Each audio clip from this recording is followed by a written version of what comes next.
बिहार के 2560 पैक्स मिलेगा 20 लाख का लोन। बिहार सरकार छूटे हुए प्रखंडों और कस्बों को बस नेटवर्क से जोड़ने की योजना बना रही है। परिवहन विभाग ने इन इलाकों के रूट चिन्हित करके कार्य शुरू कर दिया है। हाल ही में राज्य कैबिनेट ने बसों की खरीद की योजना को मंजूरी दी है, जिससे सभी शहरों, जिला मुख्यालय और कस्बों को बस परिवहन से जोड़ा जाएगा। बिहार में छोटे छोटे कस्बों पर दौड़ेंगी बसें, चिन्हित होंगे नए रूट।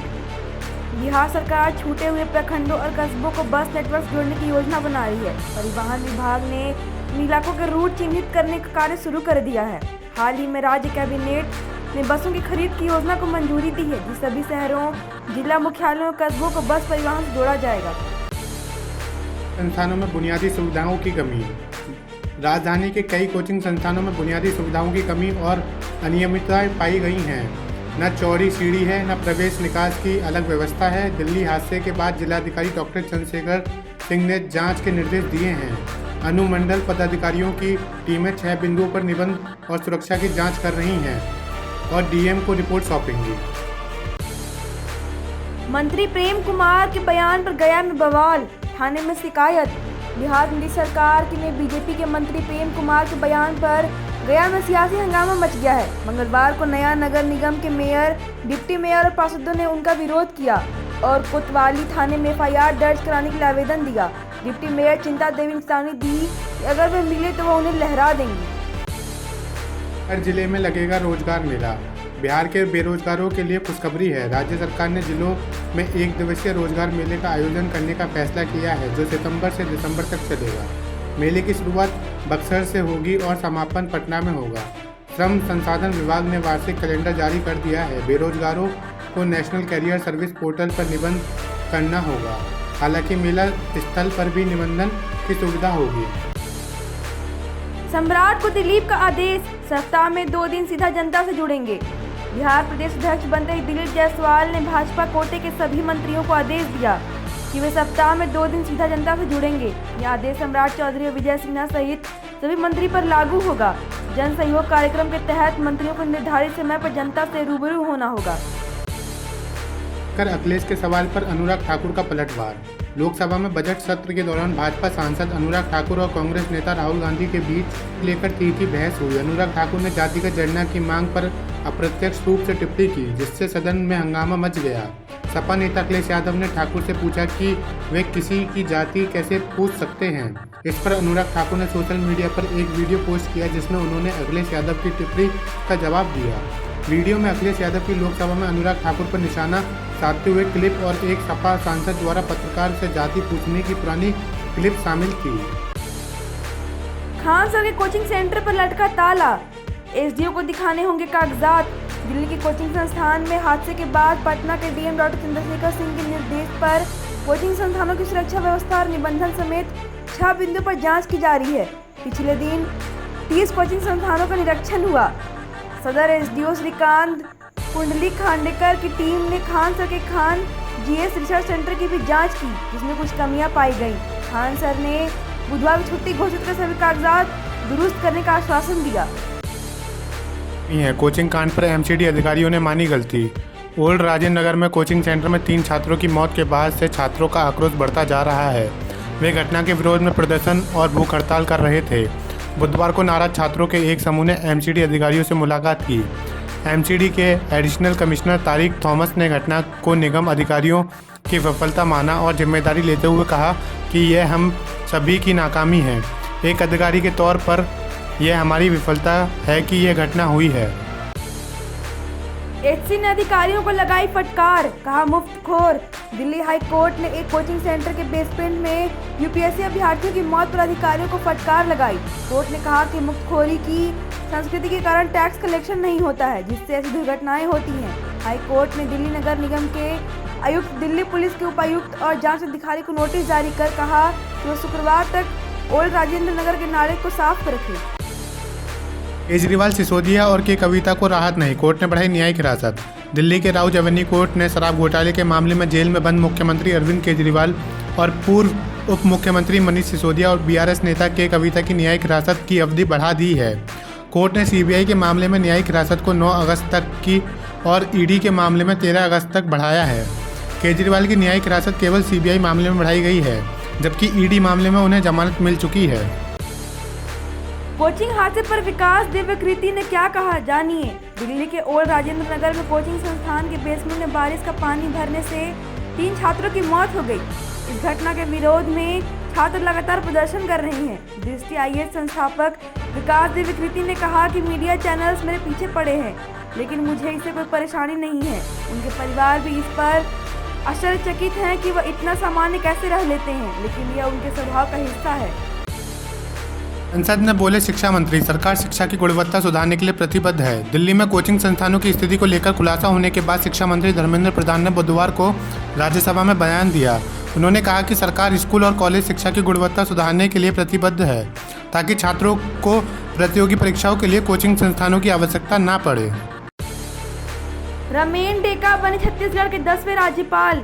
रमेन डेका छत्तीसगढ़ राज्य के 10वें राज्यपाल के रूप में शपथ ली। उन्होंने विश्वभूषण हरिचंदन की जगह ये स्थान लिया है। छत्तीसगढ़ हाई कोर्ट के मुख्य न्यायाधीश रमेश सिन्हा ने उन्हें पद और गोपनीयता की शपथ दिलाई। शपथ ग्रहण से पहले रमेन डेका ने अपनी पत्नी रानी डेका के साथ मां काली मंदिर में पूजा की। हमारे फेवर में है सोनिया गांधी की नसीहत। इस साल के अंत और अगले साल की शुरुआत में महाराष्ट्र समेत कई राज्यों में विधानसभा चुनाव होने वाले हैं। कांग्रेस संसदीय दल की अध्यक्ष सोनिया गांधी ने कहा कि जनता का मूड पार्टी के पक्ष में है, लेकिन पार्टी को लोकसभा चुनाव की सफलता को बनाए रखने की जरूरत है। उन्होंने कहा, हमें आत्मसंतुष्ट और अति आत्मविश्वासी नहीं बनना चाहिए। मैं यह कहने की हिम्मत रखती हूँ कि अगर हम लोकसभा चुनाव की तरह अच्छा प्रदर्शन करते हैं तो राष्ट्रीय राजनीति में बदलाव आएगा। आयुष्मान योजना में बड़ा खेल। ईडी की 19 ठिकानों पर छापेमारी। फर्जी आयुष्मान कार्ड बनाकर सरकार से रकम वसूलने के मामले में ईडी जांच कर रही है। इस सिलसिले में दिल्ली, चंडीगढ़, पंजाब, हिमाचल प्रदेश में 19 ठिकानों पर छापेमारी की गई। आरोप है कि प्रधानमंत्री जन आरोग्य योजना के तहत फर्जी कार्ड बनाकर और मेडिकल बिल तैयार कर सरकार से भारी रकम वसूली गई। कांग्रेस में सभी पद हो गए अस्थायी, अधीर रंजन ने दिया बयान। कांग्रेस नेता अधीर रंजन चौधरी ने पश्चिम बंगाल कांग्रेस पार्टी के अध्यक्ष पद पर उठे विवाद के बाद कांग्रेस अध्यक्ष मल्लिकार्जुन खड़गे पर हमला किया। उन्होंने कहा, जिस दिन से खड़गे पार्टी अध्यक्ष बने हैं, पार्टी के संविधान के अनुसार देश में पार्टी के सभी दूसरे पद अस्थायी हो गए हैं। खड़गे ने टेलीविजन पर की गई टिप्पणी को भी जिक्र किया, जिसमें खड़गे ने कहा था कि अगर आवश्यक हुआ तो चौधरी को बाहर रखा जा सकता है। चौधरी ने चुनाव परिणामों पर भी असंतोष व्यक्त किया है। तेलंगाना में कांग्रेस को बड़ा झटका। विधायक वापस बीआरएस में लौटे। गढ़वाल विधायक बी कृष्ण मोहन रेड्डी ने कांग्रेस से बीआरएस में वापसी की। मोहन रेड्डी उन 10 विधायकों में से एक थे जिन्होंने बीआरएस विधानसभा चुनाव में हार के बाद पार्टी छोड़ दी थी। उनकी वापसी के संकटग्रस्त बीआरएस पार्टी में खुशी की लहर है। भूस्खलन पर अमित शाह बोले, केरल सरकार ने समय रहते नहीं उठाया कदम। केरल के वायनाड में 30 जुलाई को हुए भूस्खलन पर राज्यसभा में चर्चा हुई। गृह मंत्री अमित शाह ने शोक संतप्त परिवार के प्रति संवेदना व्यक्त की और कहा कि केंद्र ने 23 जुलाई को केरल सरकार को संभावित भूस्खलन की चेतावनी दी थी। उन्होंने आरोप लगाया कि पिनराई विजयन के नेतृत्व वाली सरकार ने समय पर लोगों को नहीं निकाला, जबकि टीआरएफ की 9 टीमें पहले ही भेजी जा चुकी थीं। सोनिया गांधी ने मोदी सरकार को घेरा, कहा मोदी सरकार भ्रम में है। कांग्रेस संसदीय दल के अध्यक्ष सोनिया गांधी ने बुधवार को केंद्रीय बजट, मणिपुर हिंसा, जाति जनगणना और जम्मू कश्मीर में हाल ही में हुए हमलों जैसे मुद्दों पर केंद्र सरकार को घेरा। उन्होंने कहा कि मोदी सरकार भ्रम में है और लोकसभा चुनाव में अपने खराब प्रदर्शन के बाद भी सबक नहीं मिला। एक ने विधानसभा में शराबबंदी की उठाई मांग। गोवा में शराबबंदी की मांग उठ रही है। मंगलवार को गोवा विधानसभा में भाजपा के विधायक ने इसे बंद करने की मांग की, जिससे विधानसभा में ठहाके लगने लगे। गोवा जो पर्यटन के लिए प्रसिद्ध है और हर साल बड़ी संख्या में सैलानी यहां आते हैं। आरएसएस की आलोचना संविधान के खिलाफ, राज्यसभा में बोले धनखड़। राज्यसभा सभापति जगदीप धनखड़ ने बुधवार को आरएसएस पर टिप्पणी करने पर कड़ी आपत्ति जताई। उन्होंने कहा कि आरएसएस राष्ट्र की सेवा में लगा संगठन है, उसकी आलोचना संविधान के खिलाफ है।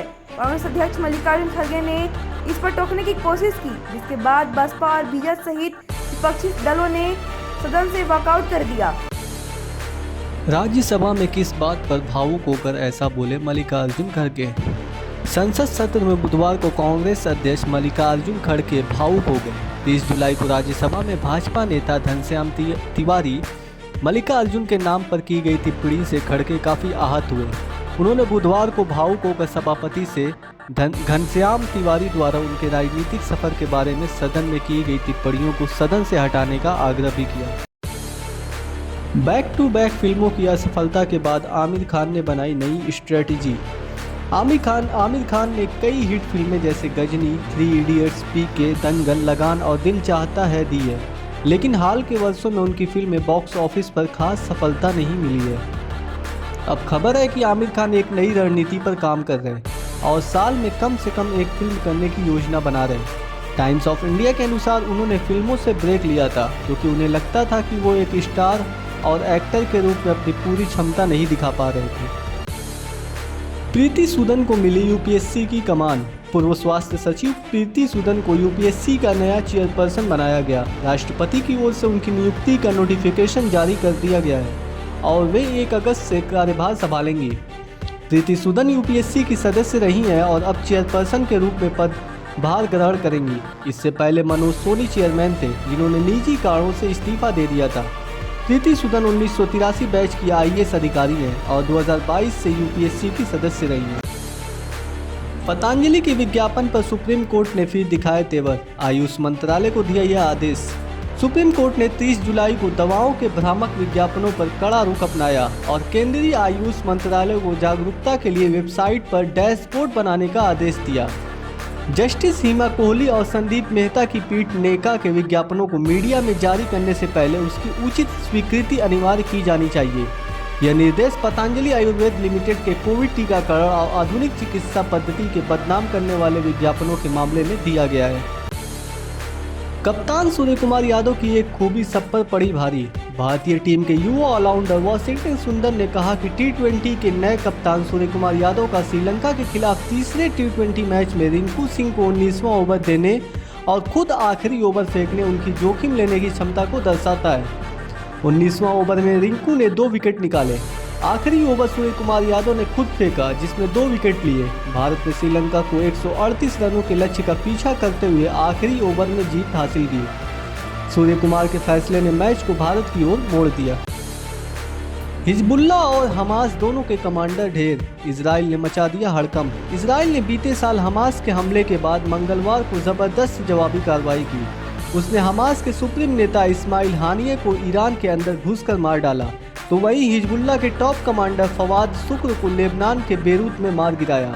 इस घटना से फिलिस्तीन और उसके समर्थक देशों में हड़कंप मच गया है। कटारिया के इविक्शन पर भड़के फॉलोअर्स। इस कॉन्टेस्टेंट को बताया गया fixed winner. Big boss OTT 3 से लव कटारिया और अरमान मलिक के इविक्शन से दर्शक हैरान हैं। लव कटारिया, जो विनर के संभावित दावेदार थे, टॉप 5 में भी नहीं पहुंचे। इस पर सोशल मीडिया पर बिग बॉस का बाइकआउट चल रहा और दर्शक जियो सिनेमा को अनइंस्टॉल करने की बात कर रहे हैं। इसके साथ ही नेजी के विनर बनने की अटकलें तेज हो गई हैं और कई लोग इसे सीजन का फिक्स विनर मान रहे हैं। पाकिस्तानी मजदूर अच्छा व्यवहार नहीं, दुबई ने की सरकार से शिकायत। दुबई में पाकिस्तानी श्रमिकों को नौकरी मिलने में कठिनाई हो रही। दुबई प्रशासन ने पाकिस्तान सरकार को सूचित किया है कि पाकिस्तान से आए मजदूर अच्छा व्यवहार नहीं करते और कई बार महिलाओं के वीडियो बनाते हैं। पाकिस्तान की ओवरसीज कमेटी ने भी स्वीकार किया है कि पाकिस्तानी वर्कफोर्स की कार्यकुशलता कम हो रही, जिसके चलते बांग्लादेशियों जैसे अन्य देशों के श्रमिकों को प्राथमिकता दी जाती है।